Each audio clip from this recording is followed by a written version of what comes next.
crazy. It's absolutely nonsensical. It is exact. It's the example of what Eisenhower called the military-industrial complex, but you call it the military-industrial-military complex, political complex. I begin by acknowledging and sincerely respecting that I am presenting this submission to the panel on the Eora and Gadigal land, which has never been ceded to the Crown of England, nor has a treaty been made between the new settlers on this land, despite numerous attempts over the last 256 years since Captain Cook sailed into Botany Bay to make a just and lasting peace with the First Peoples of this nation.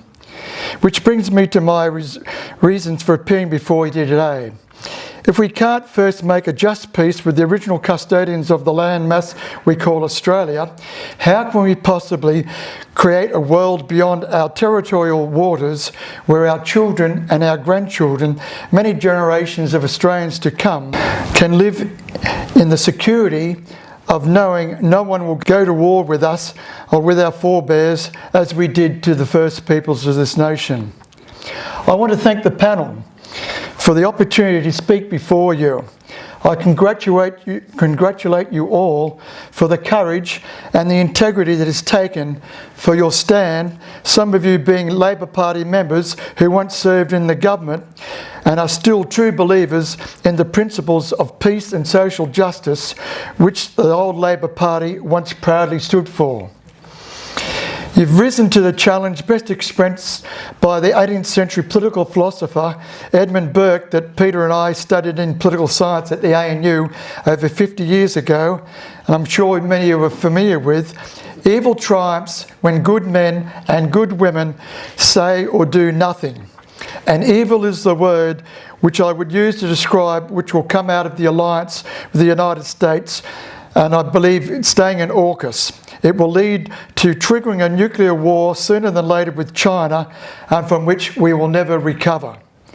We're being set up by the United States to be the proxy, to take the bullet for the final contest between the world's mightiest military power that we've ever seen and the rising people of the Empire of the People's Republic of China. Like it or not, this is China's time. It's their time in the sun for the rest of this century. And no matter what the United States and its allies do, it will not be stopped, short of all-out nuclear war. We have to rely upon our Foreign Minister, Penny Wong, step up to the mark, and our clued-up diplomats to do the hard yards as a middle power in Southeast Asia and the Pacific, and not to rely upon the military hardware that we can buy, scrimp and save, and indebt future generations of Australians to have in our kitchen cupboard. I am a Christian, and my moral compass as a child was informed by both the Old Testament, the Jewish Torah, and the New Testament, where we were quite clearly instructed, thou shalt not kill. And we should not commit premeditated murder. And that is what allowing US nuclear armed subs and B-52 bombers and B-2 bombers stationed at Tyndall Air Base in the Northern Territory will inevitably lead to when and if push comes to shove. And it will be a preemptive strike, a preemptive murder of millions of Chinese people living in those cities, Guangzhou, Shanghai, Beijing, which I've visited. Why on earth they think China wants to invade us?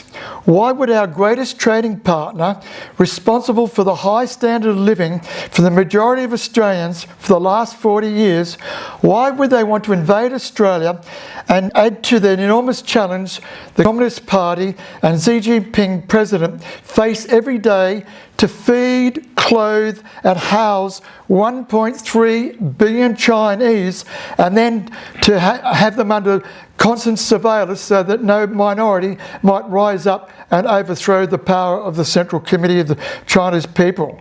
To go all the way down to Australia and what it takes not just to conquer the country, invade it, but to keep us an invading army 24/7 fed and clothed and armed in order to suppress the 28 million of us here in Australia. It just doesn't make any sense.